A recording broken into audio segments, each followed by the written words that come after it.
السلام عليكم ورحمة الله وبركاته. maanta waxaa ka hadlaynaa hadduu ilaa idmo my plate. My plate waxaa waaye maxaa la dhahaa wax oo ka caawinayo caafimaadka, maxaa la dhahaa caafimaadka ka caawinayo oo sidoo kaaga caawinayo waxay tahay maxaa la dhahaa wuxuu ku baraa ama ku xasuusinaa sidii oo cuntada oo cunaysid, oo wuxuu ku kala qaybinaa dhinaca maxaa la dhahaa miraha iyo qudaarta iyo maxaa la dhahaa cunaysid proteinka hilibka meesha saaranaysid oo grainka saa camal uu eg yahay. wuxuuna ku fiican yahay markaa saxankaanayto aad isticmaalaysid haddii ahayd qof oonan cuni jirin maxaa la dhahaa qudaar badan. wuxuu ku tusinaa dhinaca qudaarta inay ka weyn tahay dhinaca oo haddii kasoo qaad bariiskaaga iyo baastada aad meesha saaranaysid. so waxay tahay le wuxuuna saxankaneeto isticmaalkiisa wuxuu ku fiican yahay, wuxuu ka caawinaa dadka oo caafimaadkii oo sokorta badan.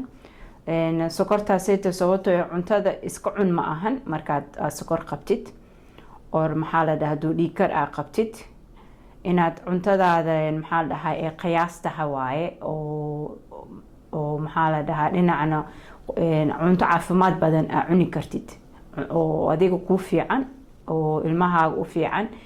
sababtoo markaa even suuqa aadaysid waxaad ku tashanay maxaa la dhahaa meesha qudaarta saara lahayd, meesha miraha saara lahayd.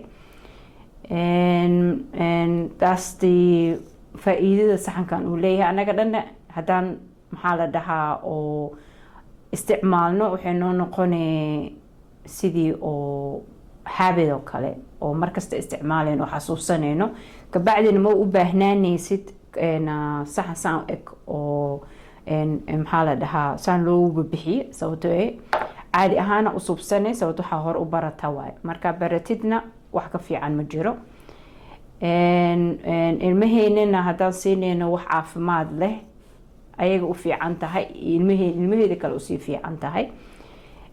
maxaa la dhahaa haddii saxankan oo si saxa u raacdid oo u suubisid waxaad dareemay inaad maxaa la dhahaa oo culeyskaaga kastoo kaa degay. maxaa la dhahaa sokortaadana intay kor aadi lahayd hoos aado aad dhici karto.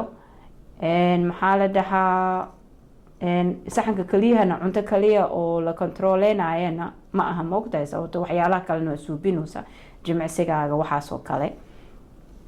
so kan always waxay ku noqonay wax oo ku caawinayo oonan kuu fiican anaga dhan noo fiican haddaan wadno. sababtoo maxaa la dhahaa ma ahan wax oo dheedheel eh, sababtoo iska fiirinayna waxaa ka dhigaynaa wax oo waxna micno lahayn laakiin micno weyna ku fadhiya. su ugu fadhiyana waxaa waaye maxaa la dhahaa wuxuu anaga dhanna baraa caafimaadkeena, wuxuuna baraa sidii qudaarta loo cunaayo, wuxuu ku baraa sidii vegetablekaaga waxaaga u subsanaysid oo maxaa la dhahaa in the future maxaa la dhahaa waxa soo socdana si fiican kugu suubi karo oona ku cunto siinayo. sababto wuxuu ku cunto siinaa maxaa la dhahaa waxyaalaha kale aan cuni jirin oonan bariis baastos ka kari hilib ku dar kaas kaliya wax ma aha moogta. qudaarteena u baahanahay qudaar kaliya xataa baasid bariis kaliya xataa ma aha moogta cuntada iska cuno. digirtaada dhinacay kuu kali iyadoo maxaa la dhahaa fiber ku siinayso, proteinka dhinaciisana waa aade moogta dhinaca digirta. so insha allah kan waxaan rajeynaa inaan wax ka barano oo raacno.